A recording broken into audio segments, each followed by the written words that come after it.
Bonjour messieurs, dames. Nous sommes une équipe.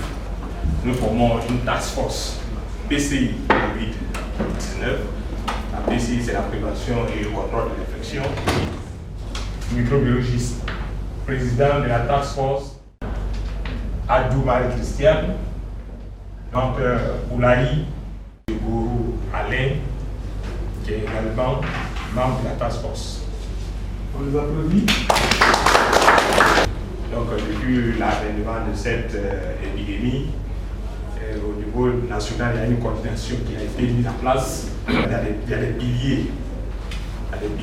Et nous représentons les piliers.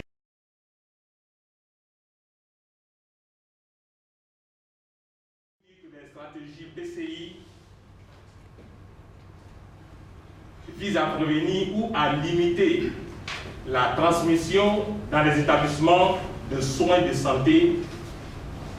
Et ces stratégies sont, premièrement, d'abord, il faut savoir appliquer des précautions standards pour tous les patients.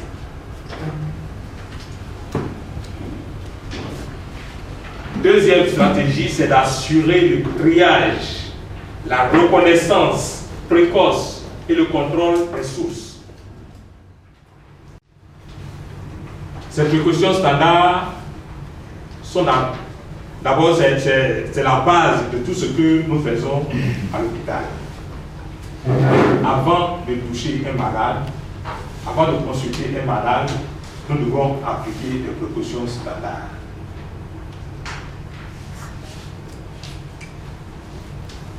Et les précautions complémentaires viennent ensuite, après l'évaluation du risque. Mais quelles sont ces précautions standards? Premièrement, vous avez l'hygiène des mains. L'OMS recommande 5 moments, c'est-à-dire 5 indications pour pratiquer l'hygiène des mains.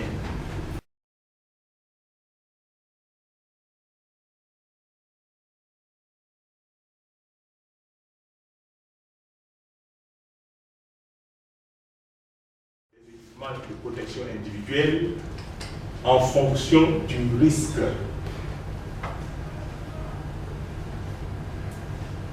Vous recevez un malade,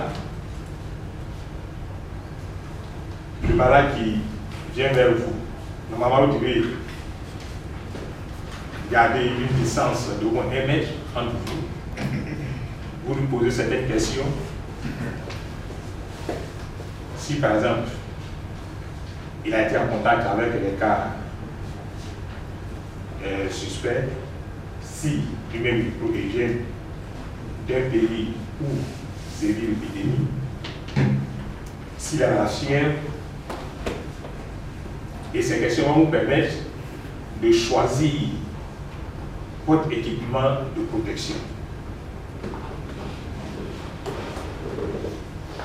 S'il tousse, vous devez mettre un masque. Vous devez mettre un masque, que vous aussi portez un masque pour ne pas vous contaminer. C'est ça qu'on appelle porter des habits en fonction du risque. Si vous devez faire une activité où il y aura une éclaboussure sur votre blouse, vous devez porter une surblouse imperméable. Quatrième précaution, c'est pratique d'injection sûre, gestion des objets tranchants et prévention des blessures. Pour faire une injection sûre, il faut d'abord se laver les mains. Il faut utiliser du matériel stérile. Votre environnement pour faire l'injection doit être exempt de microbes. Tout ce qui est coupant, piquant, tranchant doit aller dans la voie de sécurité. Tout ce qui est infectieux doit aller dans une poubelle dédiée à cet édifice. Tout ce qui est infectieux, il faut une poubelle munie de sachets jaunes. c'est-à-dire ce qui est mou, vous mettez dans un sachet jaune. Ce qui est déchet ménagé et assimilé, vous mettez dans un sachet noir. Cinquième précaution standard, c'est la manipulation, le nettoyage et désinfection en toute sécurité du matériel de soins aux patients. Quand on fait les soins aux patients, tout ce qu'on utilise n'est pas à usage unique. Il y a certains qu'on peut réutiliser. Alors si on doit réutiliser, il faut savoir traiter les matériels qu'on doit réutiliser pour ne pas contaminer les autres patients. 6. C'est le nettoyage de l'environnement. L'environnement aussi obéit à des règles, à des principes qu'il faut respecter quand on fait l'entretien des locaux. On nettoie toujours du plus propre au plus sale. Et quand c'est le mur, c'est du haut vers le bas. Et on commence toujours de l'intérieur vers la sortie. 7.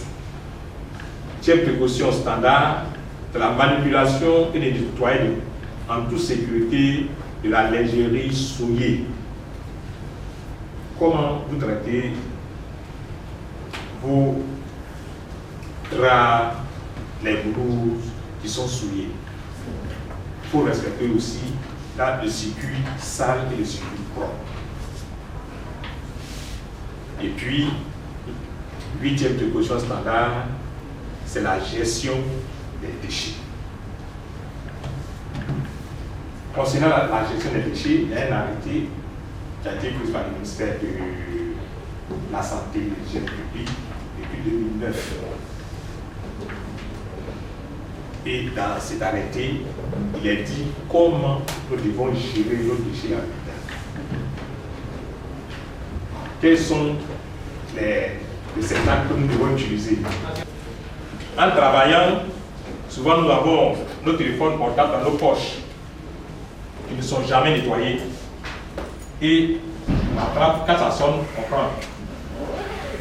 Mais en prenant ce téléphone, on y dépose des germes. Vous allez aller à une chose, laver vos mains, ensuite quand ça va sonner, vous allez reprendre. C'est comme si vous reprenez les mêmes microbes. Comme les études l'ont montré, nos mains sont responsables d'environ 85% des cas des infections manuportées. Donc, il faut savoir pratiquer l'hygiène des mains. Et c'est pour cela que l'OMS recommande l'hygiène des mains pendant ces 5 moments. Premièrement, avant de toucher un malade.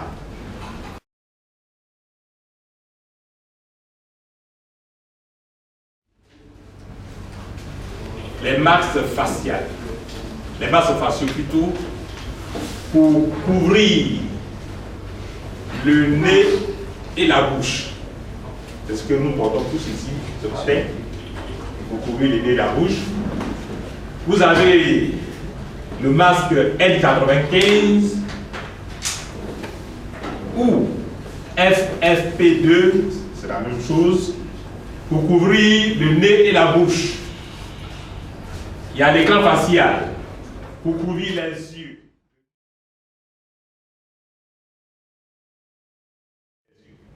Si contact direct avec le sang, les liquides corporels, les sécrétions, les excrétions, les muqueuses, les blessures, alors on fait l'hygiène des mains, on porte des gants. S'il y a risque d'éclaboussure sur le corps du personnel soignant, alors il faut faire l'hygiène des mains, porter des gants, porter une sous-blouse. Maintenant, s'il y a risque d'éclaboussure sur le corps et la face du personnel soignant, alors on doit faire l'hygiène des mains, porter des gants, sur blouse, masque facial, protection des yeux. Le port des épis obéit aussi à des principes. Il faut toujours faire l'hygiène des mains avant le port et après le retrait des épis. Les épis doivent être disponibles où et quand ils sont indiqués. Mais il faut avoir les tailles correctes et choisir selon le risque ou selon les précautions complémentaires. Toujours porter avant contact avec le patient. Et toujours enlever après la fin de la tâche et ou le lieu de soins du patient. Ne jamais réutiliser des épis à usage. Nettoyer et désinfecter les épis réutilisables après chaque usage. Il dit bien les épis réutilisables. Changer immédiatement l'épi si c'est contaminé ou endommagé. Par exemple, vous portez ce genre de masque. On vous dit que ça protège pour 3 heures. Mais c'est pas parce que ça protège pour 3 heures que s'il y a un liquide biologique qui est versé dessus, vous allez garder pendant 3 heures. Allez immédiatement là, vous devez changer. Ne jamais toucher la face, le visage lorsqu'on porte ou on enlève les épis. S'il y a une inquiétude et ou une violation de ces pratiques, quittez la zone des soins du patient si cela est sécurisant pour enlever et changer correctement les épis. Toujours enlever attentivement des zones les plus sales aux plus propres en évitant de contaminer. Ici, c'est les 7 étapes de la sécurité des injections. Ça va nettoyer l'espace de travail, l'hygiène des mains, utiliser du matériel stérile, etc. Nettoyer bien la peau avant d'injecter et gérer bien les déchets.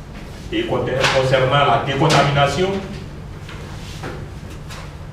il faut toujours nettoyer avant de désinfecter.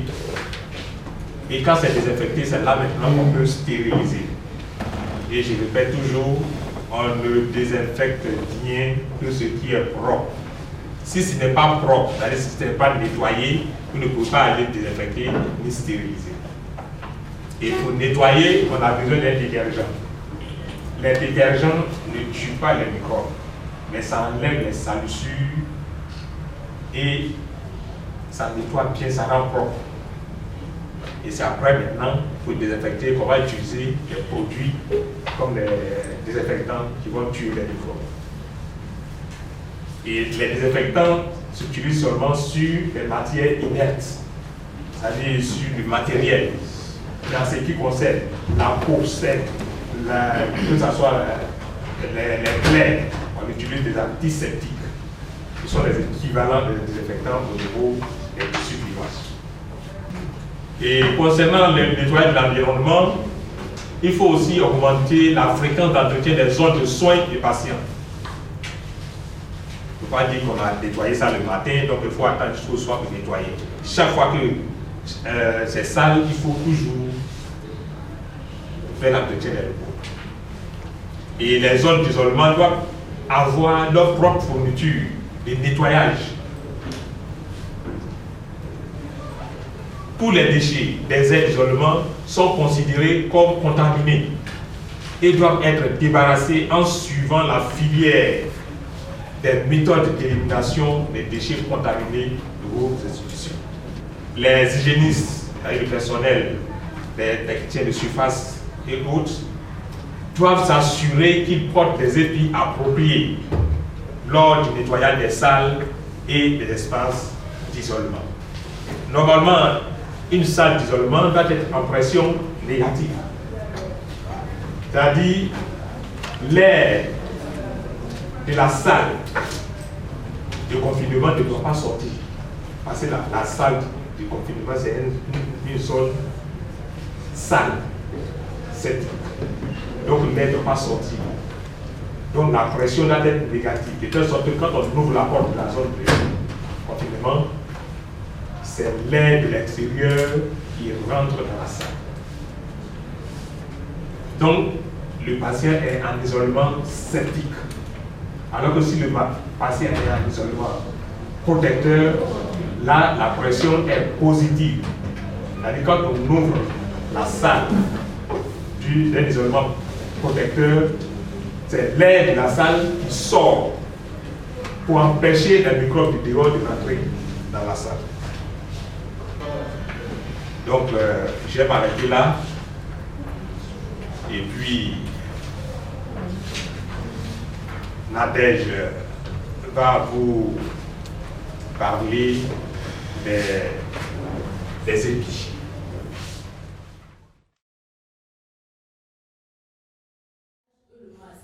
Évitez de toucher le masque lorsque vous le portez. C'est-à-dire, quand vous portez le masque, évitez de le toucher à tout moment. Quand vous portez un masque, ne plus le toucher. Retirez le masque en utilisant la technique appropriée. Ne touchez pas l'avant du masque, mais détachez-les par derrière. Maintenant, quand vous portez le masque, comment vous enlevez le masque? Comment vous éliminez le masque? Est-ce que vous touchez par l'avant ou vous cherchez le fil pour enlever?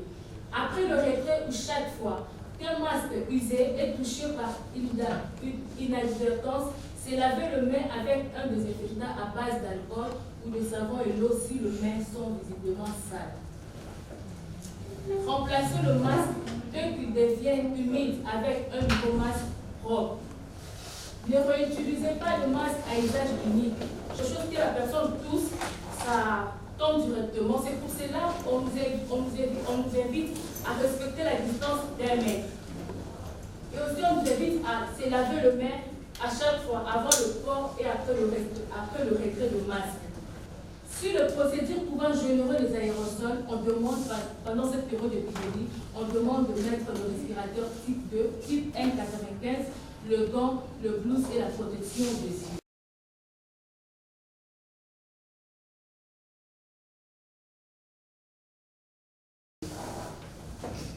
Hygiéniste qui entre dans la salle d'un patient COVID-19, il va porter le masque médical, la blouse, le gant de ménage, la protection des yeux et le bot ou chaussures fermées. Mais s'il vous plaît, faisons la promotion de l'hygiène de main, de l'hygiène respiratoire et la distance sociale d'1 mètre, afin de choisir un équipement à porter. Parce que des fois, on porte le masque et on oublie de pratiquer tous les autres précautions standards qu'on nous demande pour couper la chaîne de transmission. On ne va pas encore le masque et une autre personne n'a pas porté le masque. On ne respecte plus la distance d'1 mètre. Et après, nous allons manipuler le masque. Le masque est appelé pour couvrir le nez et la bouche. Le masque ne sont pas appelés pour porter au niveau du cou, ni au niveau du front, ni au niveau du menton. Au niveau du triage, le personnel de soins lors du dépistage préliminaire sans contact direct, on demande de ne pas porter l'équipement de protection individuelle, mais de respecter la distance d'1 mètre. Vous allez voir, dans la plupart des triages, vous allez trouver quelqu'un, la personne a mis le masque, il a porté les gants, il a porté de blouse. Est-ce qu'il a évalué le risque? Avant de mettre tous ces équipements, je vous demande d'évaluer les risques.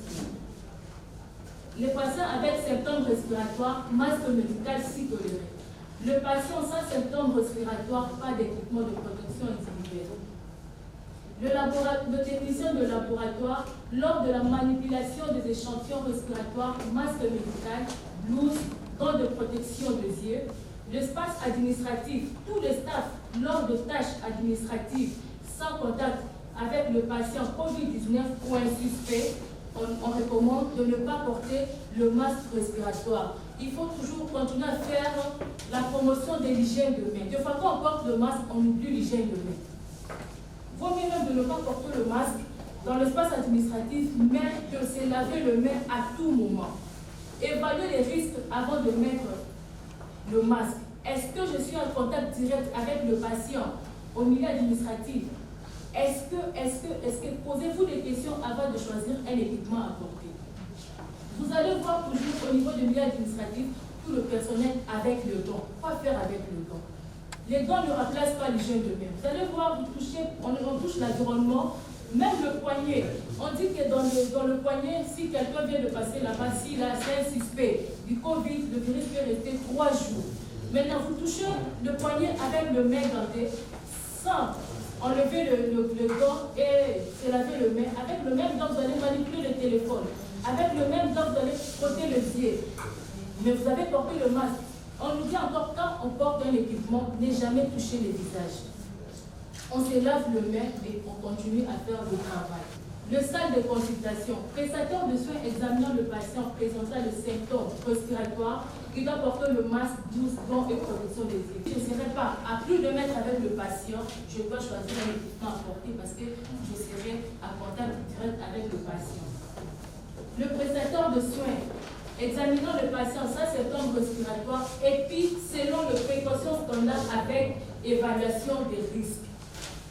On n'a pas dit que la personne sans symptômes respiratoires ne doit pas porter les épis. Non. On recommande de porter les épis selon les précautions standards, tout en évaluant le risque de choisir un équipement à porter.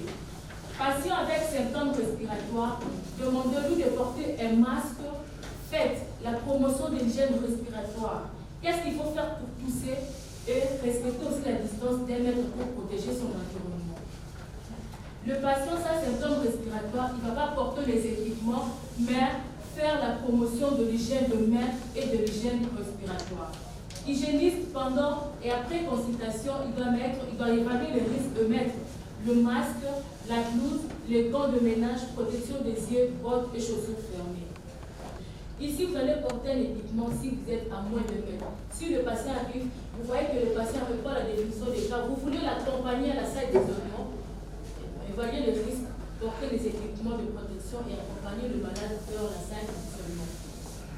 Le patient avec symptômes respiratoires, masque médical si toléré, mais toujours faire la promotion de l'hygiène respiratoire, le respect de la distance sociale d'1 mètre et l'hygiène de main. Patient sans symptômes respiratoires, pas d'équipement, mais faire la promotion de l'hygiène de main et l'hygiène respiratoire. À domicile, le patient avec symptômes respiratoires à la maison, demandez au patient de porter le masque si toléré et respecter la distance pour protéger son environnement. L'aide-soignant, en entrant dans la chambre du patient sans prodiguer le soin, il doit porter le masque. Aide-soignant, en entrant dans la salle de la chambre, en entrant dans la chambre du patient, pour prodiguer le soin, peut-être qu'il va débarrasser le sel urine, il doit porter le masque, le tablier, sur risque de clausure. Le prestataire de soins donnant le soin, il doit porter le masque, la blouse, le gant et la protection de yeux. Au lieu public, école, supermarché, station, train, on demande aux individus sans symptômes respiratoires de ne pas porter les épis. On porte les équipements en fonction de l'évaluation de risque. Si vous portez un équipement, s'il vous plaît, respectez le principe d'usage de masque.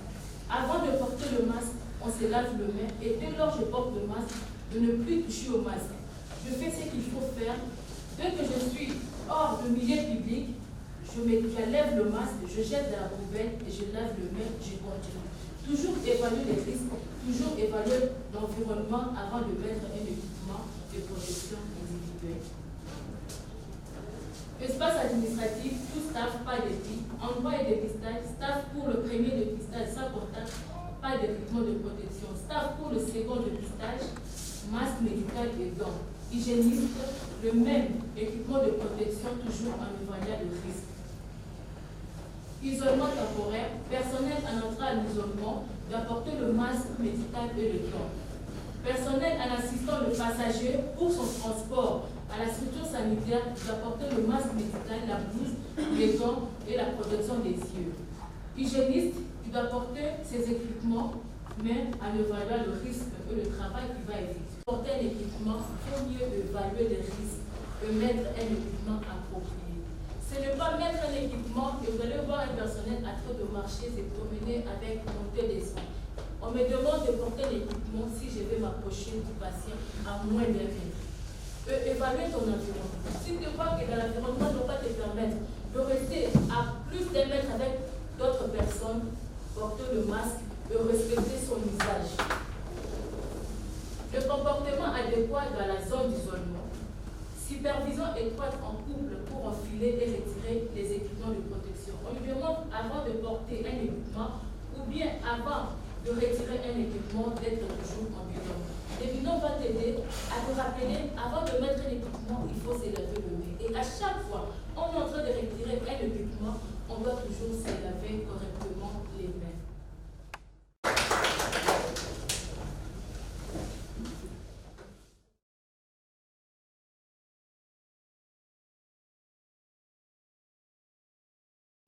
Qu'est-ce qu'on a dit tout à l'heure? On a dit il faut évaluer les risques.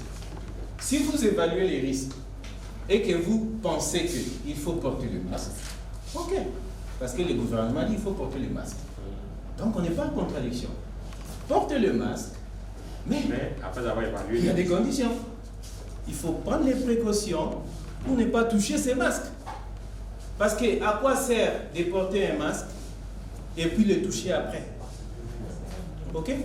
Portez le masque, ne pas toucher le masque, et une fois vous l'enlevez, il faut le jeter.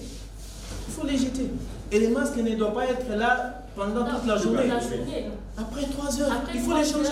Le masque. Donc on n'est pas vraiment en contradiction avec le gouvernement. Si le gouvernement dit il faut que toute la communauté porte le masque, nous, on va l'appuyer. Mais il faut savoir porter le masque. Le gouvernement appelle la population au respect de la distance sociale d'1 mètre. Il appelle la population à bien se laver le main. Il appelle la population à bien respecter l'usage de masque.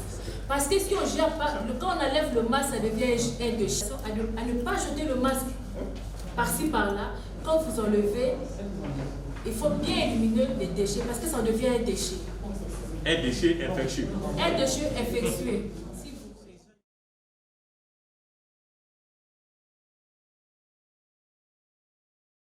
Là où le produit a touché, c'est ça qui est blanc. Maintenant, retourne. Mets ça au milieu. Mets au milieu. Vous voyez, où c'est noir là, le produit n'avait pas touché. Vous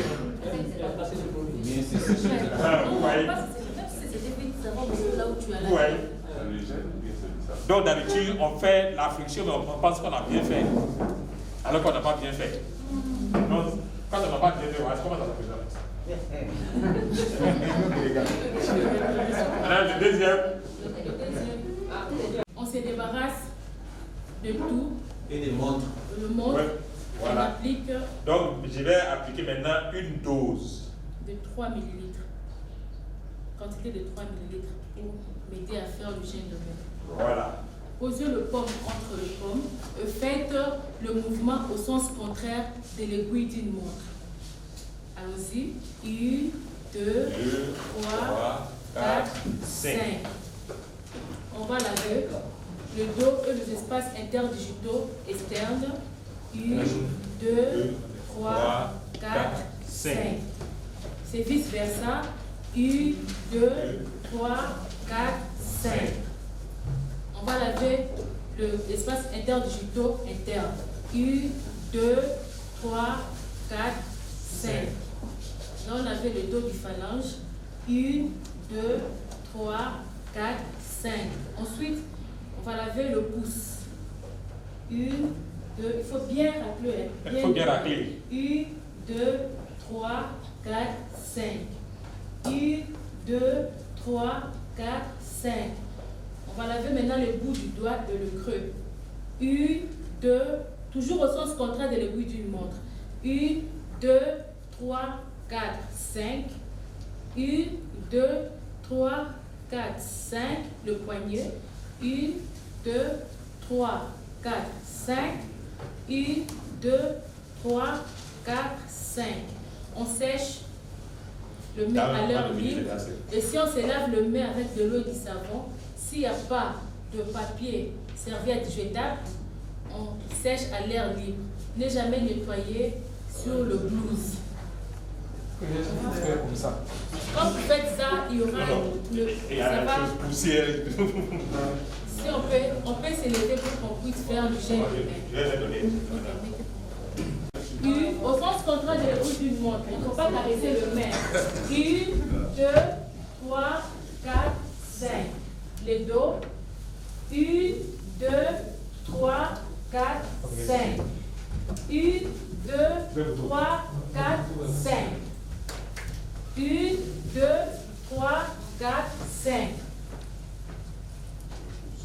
ça, comme ça. C'est pas comme ça, mais comme ça. Ok, très bien. 1, 2, 3, 4, 5. Le pouce. 1, 2, 3, 4, 5. Vice versa. 1, 2, 3, 4, 5. 1, 2, 3, 4, 5. 1, 2, 3, 4, 5. Le poignet. 1, 2, 3, 4, 5. 1, 2, 3, 4, 5 et puis vous vérifiez, les gants ne sont pas troués. Je dépose mon plateau.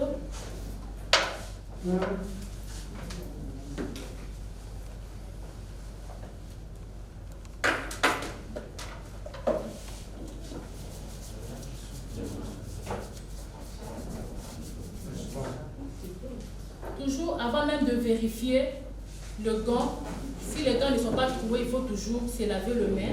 Vous vérifiez, après, vous portez un équipement. Je me rassure que le pouce regarde devant pour ne pas me compliquer. Je fais, oui, puis je fais. Ne jamais arranger les gants avec le main qui est non ganté. Toujours porter une autre paire de gants, vous portez. Ensuite, vous allez maintenant arranger, ajuster les gants. Après avoir travaillé, être en contact avec le liquide biologique, je veux maintenant me débarrasser de mes gants. Toujours éloigner le main avec le corps. Et vous faites doucement, relevez un peu. Doucement.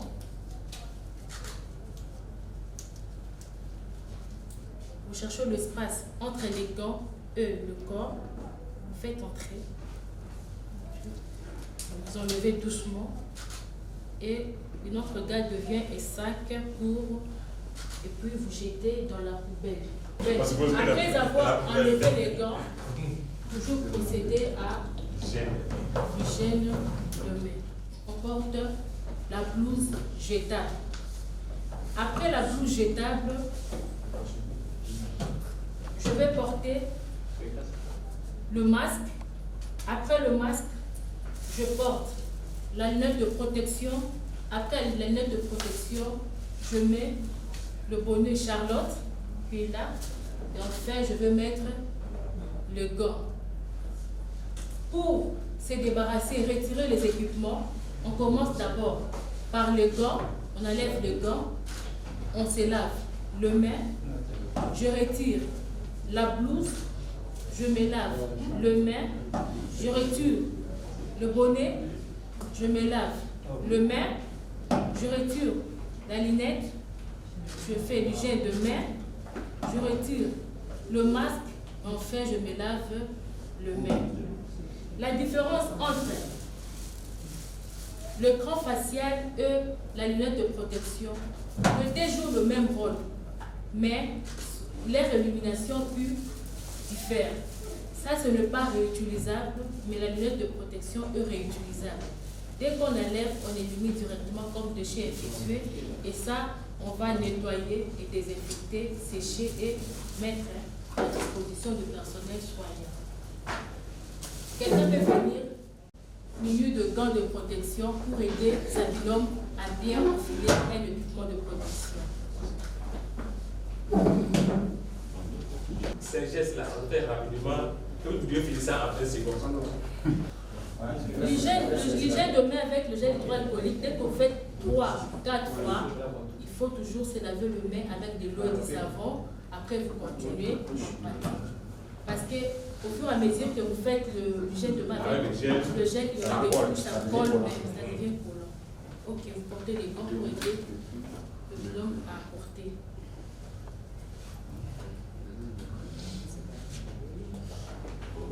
Toujours se rassurer que le pouce, regarde en avant. Regarde en avant. Ça va vous aider facilement à mettre de l'air. Vous voyez?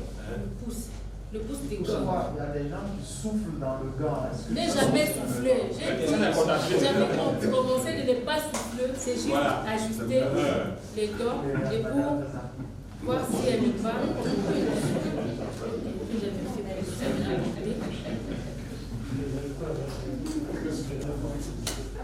Son binôme va lui aider à porter.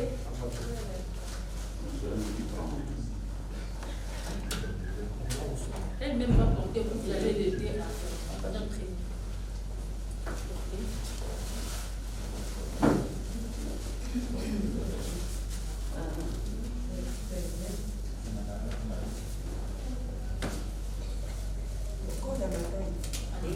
La taille. Il faut avoir l'équipement de sa taille. Avec ça, il faut le bidon va aider à ajuster pour adapter à sa taille. Vous voyez, c'était comme ça, c'était très long, mais quand le bidon elle peut ajuster pour faire le nœud.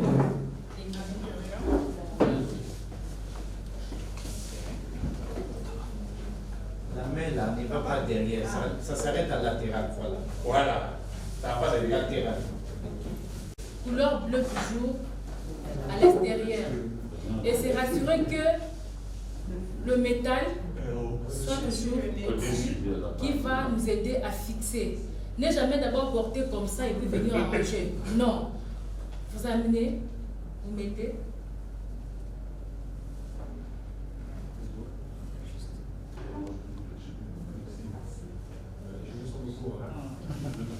Et de ne plus toucher au masque. Jusqu'à ce que vous allez terminer de travailler. Avant même de sortir de la salle, il faut se débarrasser du masque. J'applique le gel hydroalcoolique, je me lave correctement le main, je m'incline, j'enlève le masque et je jette. On dit même plus là, il faut toujours arracher, couper, pour ne pas être réutilisé. Pourquoi on coupe? On ne peut pas réutiliser. Parce qu'il y a d'autres qui viennent chercher le masque et prendre pour laver. Enfin,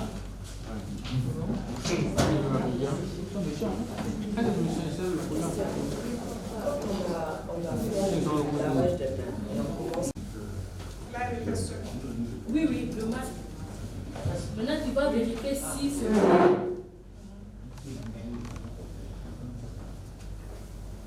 Est-ce qu'il y avait quelqu'un qui ne savait pas ça? Pas de...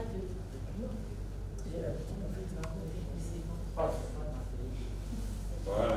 Voilà. La Charlotte. Après avoir porté, va mettre quoi? La Charlotte.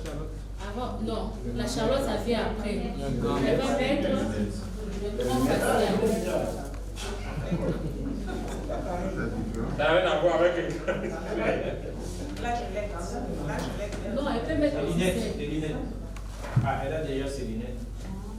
Le grand facial, on ne commence pas. Non, ok, les lunettes. Non, ça peut laisser là. Si ça elle voit clair. Je dis qu'on ne peut pas commencer à porter un net comme ça. Vous mettez, vous tirez juste la file pour placer et vous l'ajustez. Après avoir mettre son écran facial, qu'est-ce qu'elle va porter? Le binôme, on va voir si la façon dont elle va porter, ça va lui aider à se débarrasser de ça. Comme ça, ça va gêner. Ça va gêner. Au mieux. Voilà. Maintenant, après, qu'est-ce qu'il va mettre? Charlotte.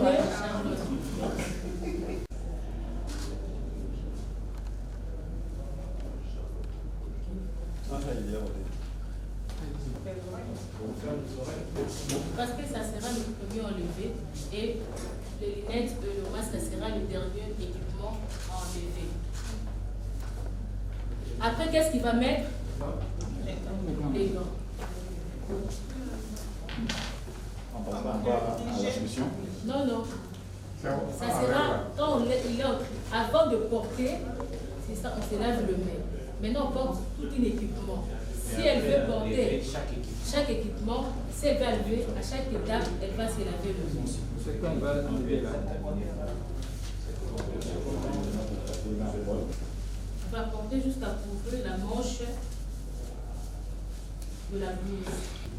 La différence entre les hygiénistes et le prestataire de soins, on met toujours le premier paire de gants, mais la deuxième paire de gants pour les hygiénistes, c'est le gant de ménage. Le deuxième paire de gants pour le prestataire de soins, c'est toujours le même gant. Vous allez voir, si elle s'habille comme ça, elle entre dans la salle, là où se trouve le cas confirmé du Covid, il y aura encore d'autres paires de gants. Parce qu'une paire de gants, c'est pour un malade. Donc, ce n'est pas le même paire de gants que je vais travailler avec partout. J'entre, je cherche la boîte de gants, je porte le gant, je traite le premier malade. Avant de passer au deuxième malade, je retire les gants convenablement. Je prends l'autre paire de gants, j'enfile pour ainsi de suite. La première paire de gants, elle reste toujours. Le premier paire de gants reste toujours. Parce que, effectivement, la fois dernière, quand j'ai porté, on m'avait dit, quand j'ai porté la première paire comme ça, le monsieur qui m'a dit de percer. Percer avec une voix.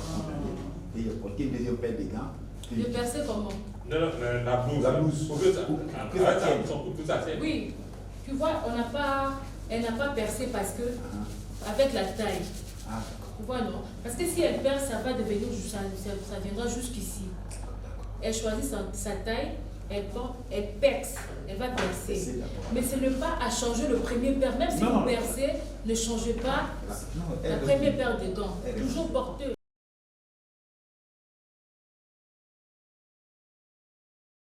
Elle garde ses lunettes, après elle part avec. Est-ce qu'il n'y a pas un risque? Ok. Il y a le risque, mais quand vous portez, on vous demande d'être prudent au moment de retrait des équipements. C'est pour cela, pendant la période de repos, quand on était dans le CTE, on conseillait aux gens qui portaient les lunettes de rester là dehors, et nous entrons. Parce que quand tu vas travailler, tu seras d'abord fatigué, et quand tu seras essoufflé, tu auras toujours tendance à lever rapidement les épis et tu peux t'infecter rapidement aussi. Il vaut mieux même de ne pas porter les lunettes, de rester dehors, ou bien tu entres avec tes lunettes, tu peux traiter peut-être 2-3 personnes, et tu sais encore, tu es fort, tu peux sortir pour aller se débarrasser. Sinon, tu peux te contaminer pendant le retrait des équipements de protection. Et aussi, si vous portez l'écran facial, on a toujours peur que ça puisse tomber à l'intérieur. Ça tombe aussi, tu vas chercher à toucher, ramasser tes lunettes avec le gant que tu viens de toucher le malade. Donc il faut toujours porter les épis. Et quand tu as quand tu portes des lunettes, il faut toujours savoir minimiser la contamination, l'exposition. Maintenant, elle va se débarrasser de l'équipement de protection individuelle. Quel sera le premier équipement à lever? On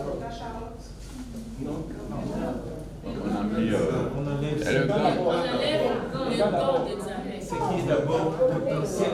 Le gant. Les derniers paires à porter, ça sera le premier équipement de protection à lever. Pardon, une question. Oui. Comme elle est comme ça, je pense avoir bien compris la réponse, mais je pose quand même la question. Donc, devant un cas suspect ou confirmé de Covid, c'est comme ça. La tenue recommandée. C'est ça la tenue. Ce n'est pas la tenue intégrale Ebola. Non. C'est ce qui est recommandé. C'est ça qui est recommandé. Donc, c'est sur blouse avec en fait tout cet équipement. Sans combinaison. Donc, quand on dit on a doté les épis, il faut demander quel épi vous avez doté. Donc, l'épi, c'est l'ensemble de tout. C'est l'ensemble de bonnet Charlotte, l'ensemble de l'écran facial, lunettes, le masque, le gant de ménage, la blouse, la combinaison, c'est aussi parmi les équipements. La combinaison, ce n'est pas quand on dit je viens de doter un épi et puis vous dites j'ai doté les gants. Non, j'ai doté les épis. Maintenant, vous demandez quel épi. J'ai doté autant de blouses jetables, autant de combinaisons. Il faut appeler chaque épi par son nom. Et dans quelles conditions on utilise les combinaisons type Ebola là, dans notre situation actuelle? Il n'y a pas de. Il n'y a pas de. Il n'y a pas d'indication. On indique. Donc ce n'est pas recommandé pour cette épidémie. Chers collègues, Vous avez compris? Mais sauf si le gouvernement dit qu'on utilise, là on va suivre. Si la disponibilité, si au niveau du gouvernement, ils n'ont pas ça, ils vont donner d'abord ce qui est disponible pour la protection du personnel de santé. Ça gâte pas, on comprend. Maintenant, il faut être bien formé sur le port et le retrait de combinaison. D'accord. Quand on porte la combinaison, ça peut pas, on ne peut pas voir les espaces. Ça doit tout couvrir. Comme vous voyez à la télévision, dans les pays européens, les gens portent des combinaisons. Mais c'est ce qui fait que souvent ils sont beaucoup contaminés. Parce qu'ils ne savent pas enlever. C'est une source de contamination. Voilà.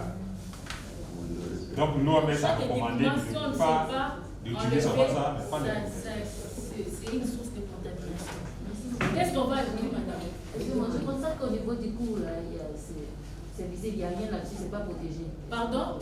Au niveau du cours de docteur, là c'est parce que vous êtes en train de remonter maintenant. Donc parce que c'est ça, le binôme. Le binôme n'a pas bien attaché. Non, le binôme, le rôle est de protéger son dos. Donc elle doit se rassurer que la personne, quand elle va entrer dans la salle pour aller donner le soin, elle ne sera pas exposée à des liquides, à n'importe quel. Le binôme, c'est comme la dame de compagnie, c'est elle qui doit arranger tout. Maintenant, elle a donné le soin dans la salle, maintenant elle va se débarrasser. J'ai commencé par les gants. Il faut toujours éloigner le maître de la maîtrise et enlever correctement. Il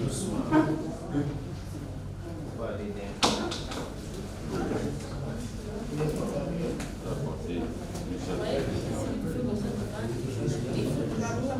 faut pas toucher la face. Je deviens ça.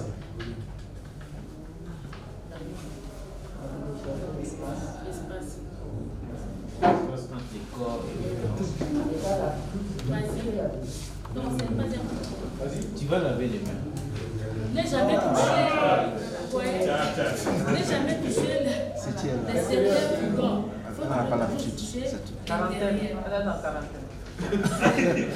C'est pour cela qu'il faut toujours se laver le main. Elle doit porter 2 paires de gants. Est-ce que je n'ai pas suivi l'explication?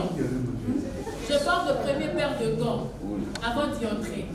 Dès que j'entre dans la salle où il y a des gants confirmés, il y a toujours une boîte de gants. Ça m'aide à porter les gants de patient à un autre patient. Donc, une paire de gants pour un patient. Donc, je ne peux pas porter le premier paire de gants pour utiliser à tout le patient. Non. Dès que j'entre, je prends une autre paire de gants, je mets jusqu'à ce qu'arrive à le dernier patient. Avant de sortir, j'enlève le premier paire de quoi, le deuxième paire de gants, je jette, et puis je me dirige vers le géniste qui va m'aider à se débarrasser de ces équipements. Donc, avant le retrait là, la première paire de gants que vous avez porté dehors là, ça doit rester. Oui. Pour que vous retirez tout. Non. C'est pas nous qu'on commence. C'est pas nous qu'on commence. Quand je porte le décor, attendez, vous allez comprendre. C'est la poubelle. Excusez que je porte rapidement.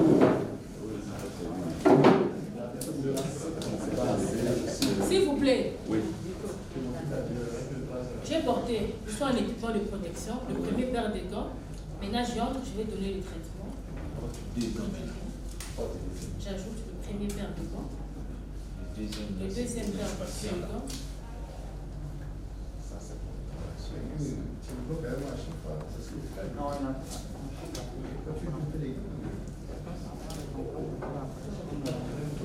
Dès que j'entre, j'ajoute une autre paire de gants. Je donne le soin. Je finis, j'enlève, je jette, je vais toucher notre malade, je prends encore le gant, je mets. Je finis, il y a le poubelle à l'intérieur. Dès que je finis,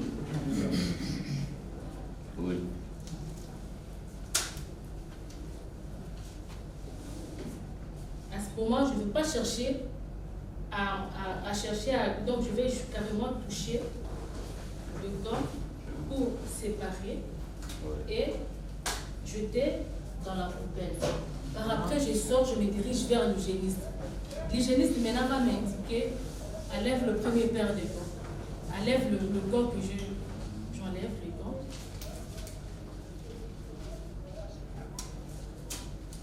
Je jette dans la poubelle qui se trouve dehors. Il me dit de se laver le main.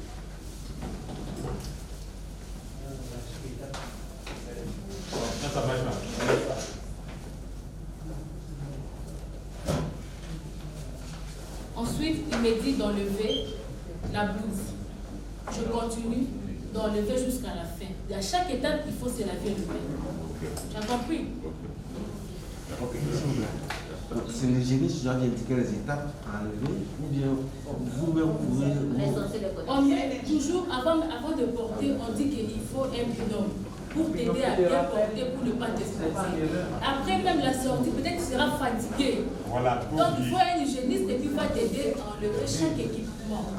Vous aussi, vous devez savoir l'étape suivante de retrait. Parce qu'un hygiéniste peut se tromper et te dire non, enlève la charlotte avant d'enlever ça. Enlève le cran facial, enlève, or tu as encore tueuse. Donc tu dois savoir les étapes de retrait facial. Pourquoi? Plus en contact avec Oui, il a été plus en contact avec le patient. Maintenant, l'hygiéniste va lui aider à... L'hygiéniste avec le gant va aider. Tu ouvres.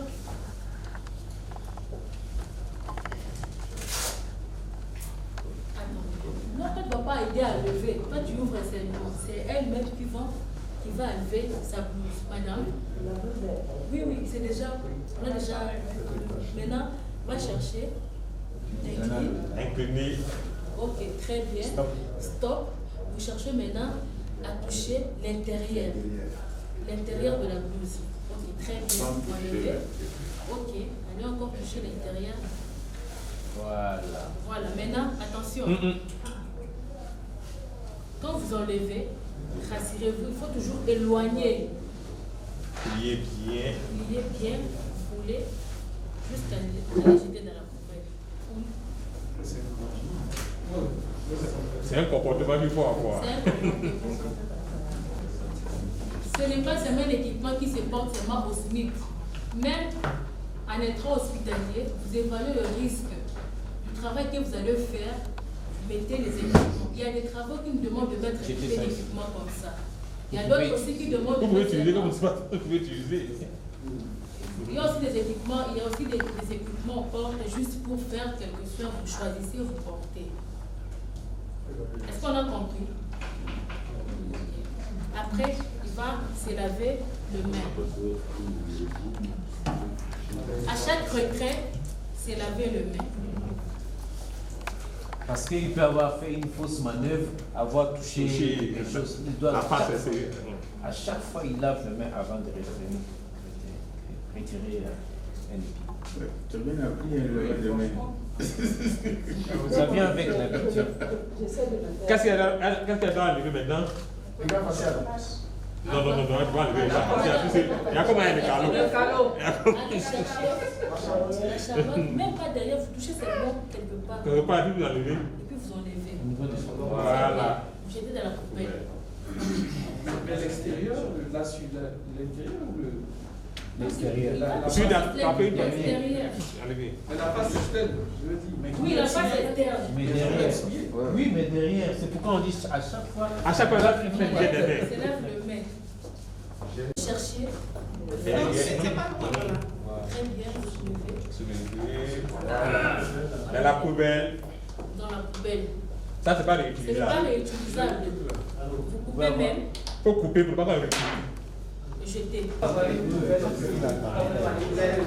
fait, quand on enlève un épi, consciemment on se dit peut-être que j'ai touché quelque chose. Donc c'est le réflexe de laver les mains. Elle était dans la salle. Autrement dit, pour que l'oreille on enlève. Le bijou, c'est toujours enlever le bijou. Voilà les risques de désinfecter parce qu'il y a des manœuvres qu'elle fait. Donc, il faut évaluer les risques d'abord avant de porter des bouts d'oreilles. On ne porte pas, en sciences infirmières, on ne porte pas les à cause de ça. Parce que les faits de faire comme ça, ça peut s'accoucher.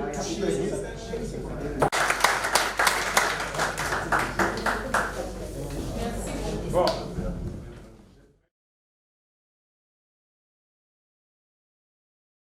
L'action de l'OMS, la formation, ça a été une très bonne information pour moi. Et je sors d'ici très satisfait. Parce que de cette formation, je viens d'apprendre beaucoup de choses. À faire le choix du matériel qui est mis à ma disposition dans la gestion de cette histoire de Covid-19.